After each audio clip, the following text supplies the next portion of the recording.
I'm Calvin Chapman with the HGP Sportscast.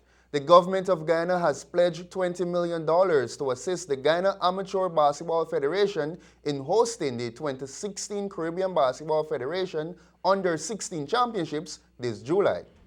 President of the Caribbean Basketball Confederation, CBC, Glenn Clarks, and Vice President Patrick Haynes, along with Director of Sports Christopher Jones, and President of the GABF Niger Lions, inspected the Cliff Anderson Sports Hall to assess the readiness of the venue in time for the July tournament. What we're looking for is to make sure that first that we have adequate playing facilities and adequate, you would have seen we would have visited the Cliff Anderson Sports Hall, and we want to make sure that the facility is, when we come to the start of the tournament, that it is ready in terms of ready for the players, spectators, and the officials, and so on.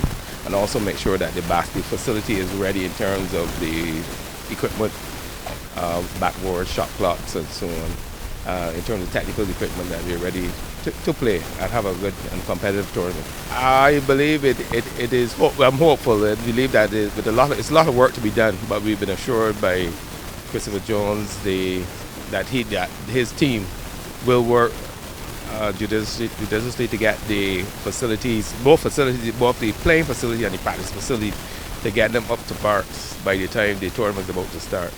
Vice President Haynes remarked that the tournament being held here is a great opportunity for Guyana to improve its infrastructure. And I think this is a good opportunity for Guyana to improve their infrastructure as part of the development of youth. And we have to invest in our youth so that they can be successful in the future. We are specifically here, I'm looking at more on the marketing and the branding, so that we are in compliance with FIBA regulations, because this is a FIBA Level 1 tournament. The visiting president and VP then met with the Ministers of Education, Dr. Rupert Roopnarine and Nicolette Henry. Minister Henry noted that it's an investment in the development of youth and a partnership that can blossom into more net. We recognize that basketball would be one of those games where you don't have to have a lot in terms of infrastructure. It's more technique and skills. And while all the teams are here, we really would appreciate a lot of networking, and perhaps if there are twinning opportunities that can emerge from this, we will welcome this. We see this as an investment in our young people. And we're looking at it primarily from the perspective of human development. Dr. Roopnarine assured the group that government will invest Guyana dollars $20 million for the hosting of the tournament. A second visit will be done 2 weeks before the commencement of the tournament in July for final approval of the facilities by the CBC team. In reference to the Caribbean Premier League finals, Minister of Education Dr. Rupert Roopnarine emphasizes that Guyana is keen on hosting marquee events. It's one of those situations where, you're damned if you do and damned if you don't. The fact of the matter is that I would not like to be put in the position of explaining to our cricket-hungry population why it is we're turning down the opportunity to host the CPL. I wouldn't like to be put in that position. Frankly, I think it's a big plus for us. We need to have a really decent, cricket event in the country, and I'm looking forward to it. Guyana earned the right to host the semi-finals and final of the Caribbean Premier League CPL here by successfully outbidding its Caribbean counterparts. Minister of Education Dr. Rupert Roopnarine confirmed the arrangement, noting that Guyana is keen on hosting marquee events. I mean, we are very, very, very happy to host the finals and the work that's going to be done. But I am even keener on the work that we are going to do with the schools and in terms of real capacity building along the line. I'm all in favor of prestige events. Key to us in the CPL final are some requirements, to which Minister Roopnarine had this response. Well, the requirements are that we should have, a venue that is acceptable, and essentially that we are prepared to, come up with the necessary funding to make it happen. And as I said, we're very, very happy to do it.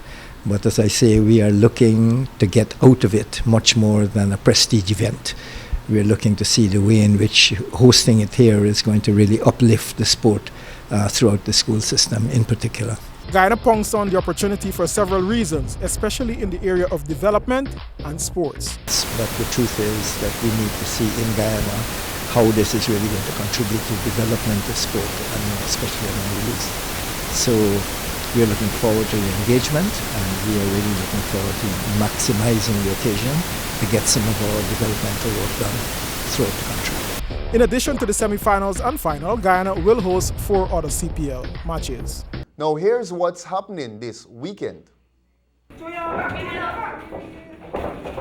The anticipated inaugural schoolboys and juniors boxing tournament in the English-speaking Caribbean punches off at the National Gymnasium from 1800 hours tonight. The tournament, which includes host Guyana, St. Lucia and Jamaica, will culminate Saturday evening. The two-night card promises lots of fistic fury and opportunity of big ring experience for the younger fighters. The 4-match Goodwill Series between the two top under-17 teams from the East Bank and East Demerara Football Associations is set to conclude tomorrow at the Grove Playfield, East Bank Demerara, when East Demerara teams pay a return visit. Tomorrow's matchup will see Bachelor's Adventure Paradise Sports Club matching skills with Grove High Tech in the feature match, while Buxton Stars will kick off proceedings at 1300 hours against Soosdyke Falcons. This Goodwill series of matches have been organized with the primary aim of affording the respective teams exposure against teams from the other associations. The Georgetown Cricket Association Noble House Seafoods 2nd Division 2-day tournament will continue this weekend with 2 matches. Georgetown Cricket Club will play Ace Warriors at Muslim Youth Organization Ground. Shannon Crawford and Jadesh Gobadan are the umpires. And the Guyana Defence Force will host Sophia. Lyndon Matthews and Cyril Garnett are the umpires. All matches start at 1100 hours. And that concludes the HGP Sportscast. Your weather forecast is up next.